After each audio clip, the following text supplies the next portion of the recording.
흔히 면허 대여 약국이나 사무장 병원이라고 불리는 시설들이 있습니다. 면허가 없는 사람들이 만든 불법 의료기관들인데요. 최근 10년 동안 이런 불법 시설이 가져간 건강보험료가 3조 5천억 원에 이르고 있습니다. 그런데 환수율은 5%에 그치고 있습니다. 보도에 조휴연 기자입니다. 약국이 있던 자리입니다. 텅 비어 있습니다. 이른바 면허 대여 약국이었습니다. 약사 면허가 없는 사람이 약사를 고용해 불법으로 약국을 운영하다 적발돼 2017년 폐업했습니다.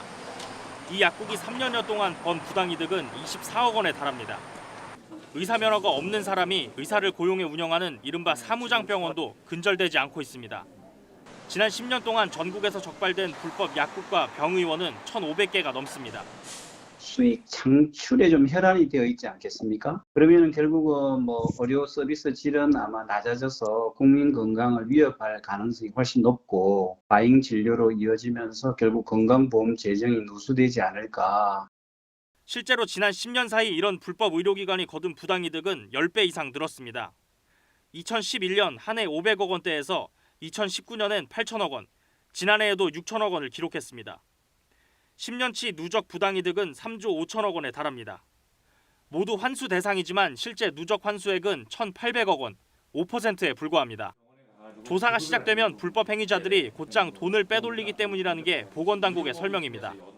한 1년이 걸리는 거거든요. 한 기관 조사하는데 공단의 특사 경영을 좀 이렇게 좀 권한을 좀 달라. 공단에서 이 조사하고 수사하고 같이 하다 보면 3개월 정도 걸리면 수사를 다 완료할 수 있다. 특히 불법 병원과 의료기관의 재산에 대한 가압류 조치, 시설 인허가 단계에서의 검증 강화 등 건강보험료 누수를 막기 위한 제도 정비가 시급하다는 지적도 나옵니다. KBS 뉴스 조휴연입니다. 네, 방금 보신 것처럼 불법 의료기관으로 인한 피해가 그야말로 눈덩이처럼 불어나고 있는 상황입니다. 취재 기자와 함께 더 자세한 이야기 들어보겠습니다.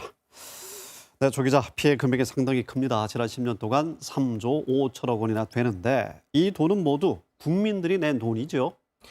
네, 그렇습니다. 바로 우리 국민들이 내고 있는 건강보험료인데요. 사실상 세금이나 다름이 없습니다. 네. 병원의 경우 진료비가 10,000원이면 이 가운데 8,000원은 국민건강보험료로 내고 환자는 2,000원 정도를 부담합니다. 네. 약국의 경우에는 건보료에서 7,000원, 본인 부담금은 3,000원 정도입니다. 네.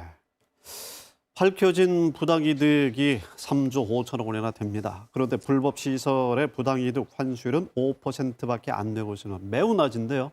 아니, 왜 이렇게 저조한 것입니까? 네, 크게 두 가지 이유로 볼 수가 있습니다. 먼저 불법 의료기관을 만들기 전에 미리 재산을 숨기고 시작을 하는 경우입니다. 네. 이 경우에는 경찰이 압수수색을 해도 재산을 아예 찾을 수가 없는 상황이 되는 겁니다. 그 두 번째는 건보공단 차원의 조사가 시작이 되면 바로 폐업을 하고 자취를 감추는 경우입니다. 건보공단은 불법 약국과 병의원 가운데 70% 이상이 이런 식으로 재산을 빼돌리는 것으로 추정하고 있습니다. 네. 자, 불법의 의도가 바로 이렇게 보여지는데요. 그럼 조 기자, 앞으로도 제대로 환수하지 못하는 상황이 되는 건가요? 네, 건보공단도 이 문제 때문에 고심을 하고 있는데요. 네. 건보공단은 무엇보다 특별사법경찰관, 속칭 특사경 권한을 달라고 요구를 하고 있습니다. 네. 조사 담당 직원들에게 강제 수사권을 줘야 한다는 건데요.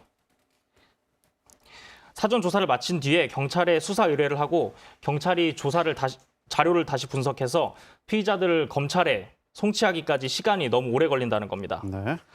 건보공단과 경찰이 불법 의료기관 하나를 조사를 하는데 지금은 11달 정도가 걸리는데요. 네. 건보공단 직원들에게 특사경 권한을 주면 이걸 3달로 단축할 수 있다는 게 건보공단의 주장입니다. 하지만 특사경 관련 법안은 지난해 11월 국회 법사위원회, 소위원회에 오른 뒤에 한 차례 회의를 거친 것 빼고는 이렇다 할 진전이 없는 상황입니다. 무엇보다 의료계 반발이 거세기 때문인데요. 네. 의료인들은 우선 공무원 신분도 아닌 공단 직원들에게 큰 법적 권한을 주는 게 맞냐고 지적합니다. 또 현재 법안에는 특사경 권한이 사무장 병원이나 면허 대여 약국에만 한정돼 있지만 이 범위가 언제 얼만큼 넓어질지 알 수 없다고도 우려합니다. 한마디로 권력이 오남용될 수 있다는 겁니다.